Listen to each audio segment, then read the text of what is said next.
जो सोने की गिरावट को लेकर भविष्यवाणी बताई गई है वह भी गहरे संकेत देती है। यदि हम वर्तमान स्थिति को ध्यान से देखें तो यह बात स्पष्ट होती है कि यह संकेत भी संत रामपाल जी महाराज के विषय में ही प्रतीत होता है, क्योंकि संत रामपाल जी महाराज के आदेशानुसार उनके करोड़ों अनुयायी स्वर्ण का उपयोग नहीं करते। दर्शकों, संत रामपाल जी महाराज इसका कारण बताते हैं कि जब धर्मपरायण राजा परीक्षित के राज्य में कलयुग ने अपने पैर पसारने चाहे तो कलयुग के प्रभाव से राज्य में अनिष्ट और अप्रिय घटनाएं होने लगीं।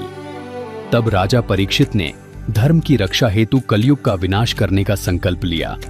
मृत्यु को सामने देखकर भयभीत कलयुग राजा के चरणों में गिर पड़ा और करुण पुकार करते हुए प्राण भिक्षा मांगने लगा। राजा परीक्षित अत्यंत दयालु थे। उन्होंने उसे क्षमा कर दिया, परंतु कलयुग ने राजा से अपने रहने के लिए स्थान मांगे। तब राजा ने उसे केवल 4 स्थानों पर रहने की आज्ञा दी। पहला, जहां शराब का सेवन होता हो। दूसरा, जहां परस्त्री गमन अर्थात वेश्यावृत्ति हो। तीसरा, जहां जुआ खेला जाता हो। और चौथा, सोने में। समय का चक्र देखिए। एक दिन राजा परीक्षित वन में शिकार खेलने गए और अपने मार्ग से भटक गए। उस समय उनके सिर पर सोने का मुकुट सुशोभित था। कलयुग को अवसर मिल गया और वह एक सूक्ष्म मक्खी का रूप धारण करके उसी स्वर्ण मुकुट पर बैठ गया। मार्ग खोजते हुए राजा एक आश्रम में पहुंचे। वहां एक ऋषि अपनी गहरी समाधि में लीन थे। राजा ने उनसे नगर का मार्ग पूछा, परंतु समाधि में होने के कारण ऋषि मौन रहे। सोने के मुकुट में बैठे कलयुग के नकारात्मक प्रभाव से राजा में दुर्बुद्धि उत्पन्न हो गई। स्वयं को अपमानित मानकर राजा ने विवेक खो दिया और पास ही पड़ा एक मृत सर्प उठाकर ध्यानमग्न ऋषि के गले में डाल दिया।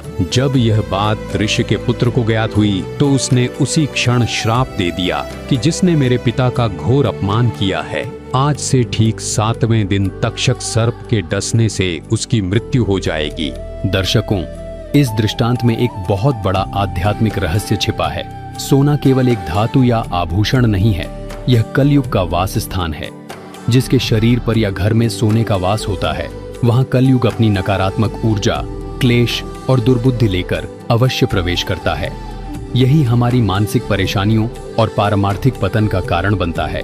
दर्शकों, संत रामपाल जी महाराज का अपने सर्व शिष्यों को सख्त आदेश है, जो जुआ खेलेगा, जो व्यभिचार स्त्री पुरुष करेगा, जो शराब आदि नशीले पदार्थों का सेवन करेगा और स्वर्ण को घर पर रखेगा या अन्य तरीके से प्रयोग करेगा, उसको मिशन से निकाल दिया जाएगा और इस आदेश का सख्ती से पालन भी कराया जाता है। संत रामपाल जी महाराज हमें इसी शाश्वत सत्य से आगाह करते हैं। उनका प्रत्येक वचन और प्रत्येक दिशा निर्देश पूर्णतः शास्त्रानुकूल होता है। उनकी सफलता और सत्य मार्ग का यही रहस्य है कि वे मनमुखी साधना को छोड़कर शास्त्र प्रमाणित भक्ति विधान बताते हैं। इसीलिए वे अपने अनुयायियों को परहेज कराते हैं कि यदि इस माया रूपी कलयुग में शांति, सुख और परमात्मा की भक्ति का सच्चा आनंद प्राप्त करना है तो स्वयं को इन 4 वस्तुओं से मुक्त रखें। आपके पास या आपके घर में सोना नहीं होना चाहिए, क्योंकि जहां सोना है वहां कलयुग की छाया है। इसी प्रकार जहां शराब पीते हैं, जुआ खेलते हैं और व्यभिचार करते हैं, वहां पर भी कलयुग का प्रभाव रहता है, जो परेशानियों का महाकारण है। इसलिए संत रामपाल जी महाराज जी के भक्त न सोना पहनते हैं, न घर में संग्रह करते हैं, न ही शराब पीते हैं, न ही नशीली पदार्थों का सेवन करते हैं, न ही व्यभिचार करते हैं, न ही जुआ खेलते हैं। उनके लिए सोना मिट्टी के समान है तथा नशीली वस्तुएं प्रयोग करना, जुआ खेलना, व्यभिचार करना विष के समान है। जब किसी समाज की सोच बदल जाती है और वह भौतिक आडंबर से ऊपर उठ जाता है, तो स्वाभाविक है कि उस वस्तु का आकर्षण और मूल्य दोनों गिरते हैं। अर्थात यदि भविष्य में बड़ी संख्या में लोग परमात्मा के अवतार की शरण ग्रहण करेंगे और सोने को महत्व देना छोड़ देंगे, तो सोने की मांग घटेगी और उसका मूल्य भी गिरना स्वाभाविक है।